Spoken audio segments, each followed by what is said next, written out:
Hello ladies and gentlemen, my name is Dietrich and this beautiful car behind me is a 2007 Porsche 911 Targa 4. And this may very well be the most practical 911 that Porsche has ever made.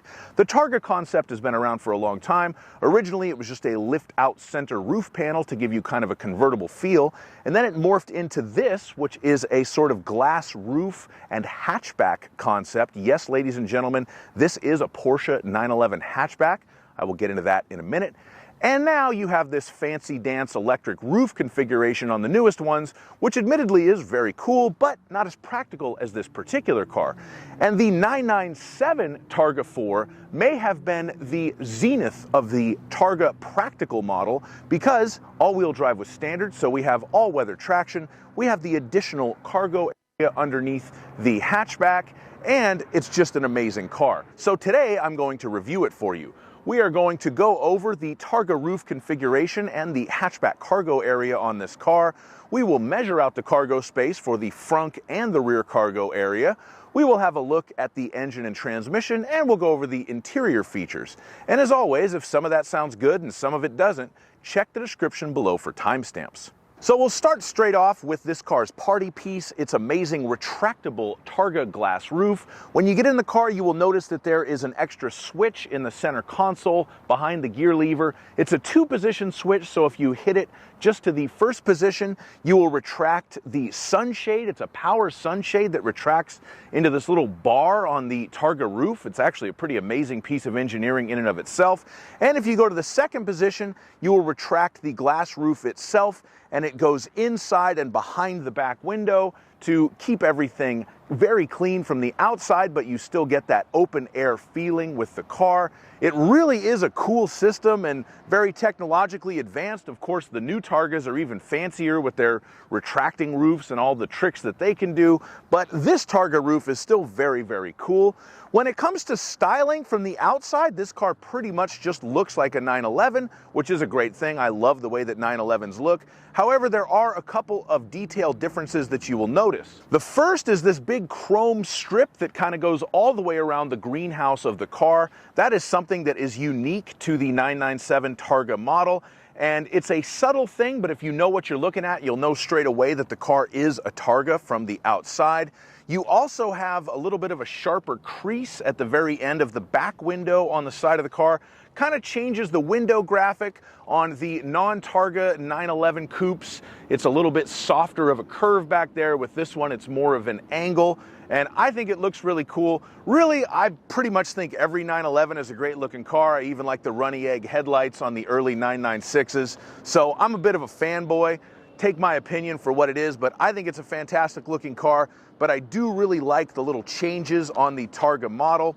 This particular example is finished in classic black A1 color code, and it has the 19-inch sport design wheels with the wheel caps with colored crest, which of course is not free, but it does look amazing. And now for this car's other amazing feature, its hatchback glass opening for the rear cargo area. There is a button on the key to open it, and there is a switch inside of the door where you would normally pop the frunk or the engine compartment cover to open it as well. So if I push this button on the key, it pops up. We lift up like so, and ladies and gentlemen, I give you a Porsche 911 hatchback. It is so cool. Look at that. And I'll measure out the cargo space in a second, but one other cool thing that I really like about it is it's all glass, so you don't really want to slam it. Porsche thought of that, so they went ahead and made it self-closing so you don't have to slam it. What great engineering. I would expect nothing less from the Germans. So with the hatchback open, there's a couple of different ways to configure the cargo space back here. First of all, with the back seats up, you have about 8 inches of cargo width right there, although it should be noted it's still enough for me to stow my filming equipment, so that's cool. But if we push these little things right here, we fold down the back seats, and then you have some pretty respectable cargo space in the back of this thing. The maximum width on that cargo shelf right there, 3 feet and 2 inches.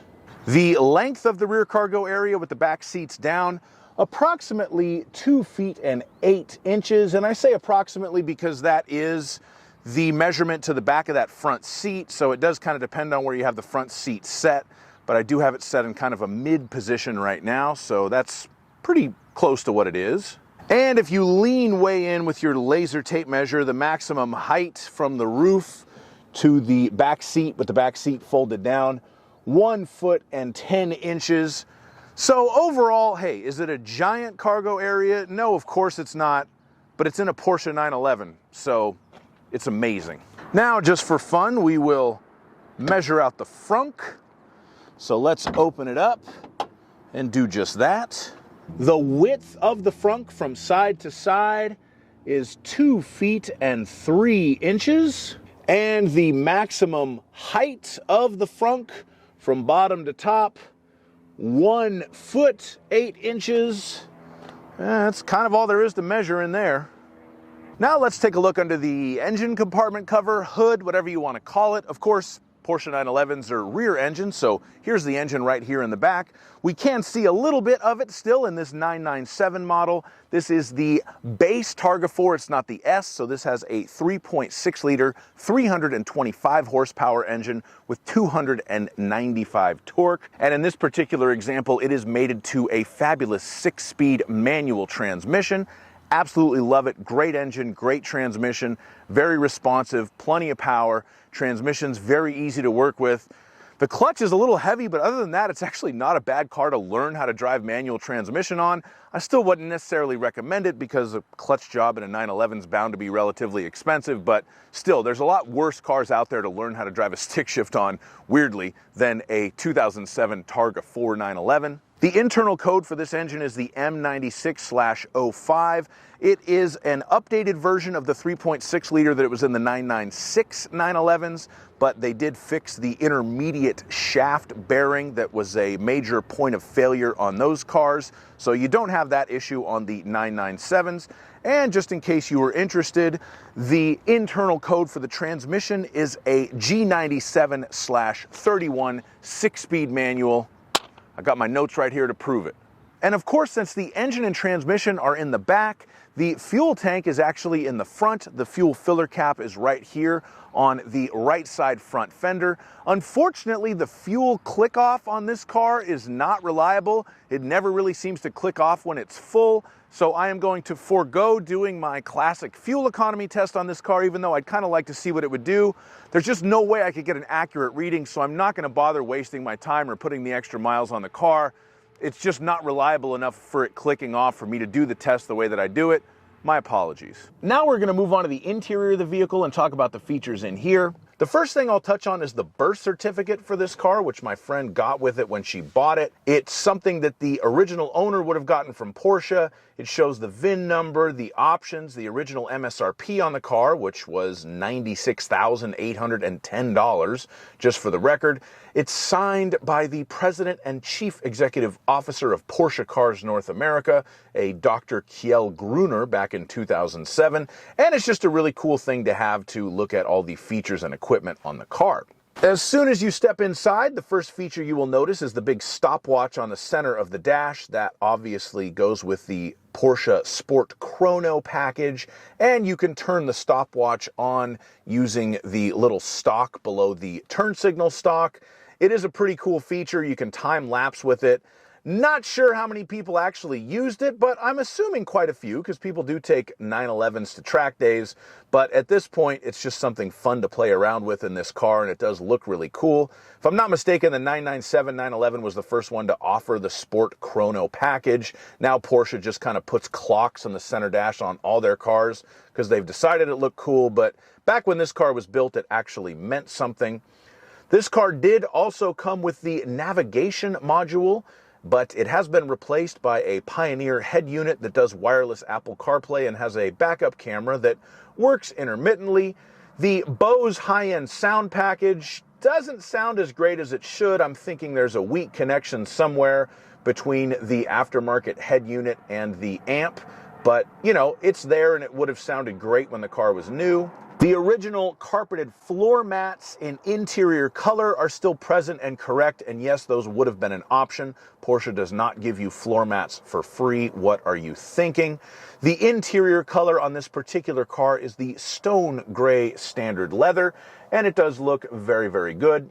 Those stone gray leather seats are also heated, and a standard feature on the 2007 911 was the worst cup holders on earth. Take a look at this. It's just pathetic. They pop out of the passenger side of the dash. You can't even fit a proper modern energy drink in there. Porsche clearly did not want people drinking liquids in this car. You were supposed to be focused on driving, which is fair enough. One other thing that I would like to give this car props for is the interior storage is absolutely excellent in this car. You have a kind of small center console to put stuff in. You have an honest-to-God cigarette lighter and ashtray, which thankfully doesn't seem to ever have been used in this car because it doesn't smell like cigarettes, and that would be a downer. But what I really love are these little door pockets, and I shouldn't say little because you can fit some very interesting things in there. It's quite a gangster touch on the 997 911 Targa 4. Thank you so much for watching my review of this amazing Porsche 911 Targa 4. A very, very good friend of mine let me borrow this car, and I am eternally in her debt for that, so thank you very much. You know who you are. Please like my video, subscribe to my channel, leave me a comment, and have a fantastic day. Bye-bye.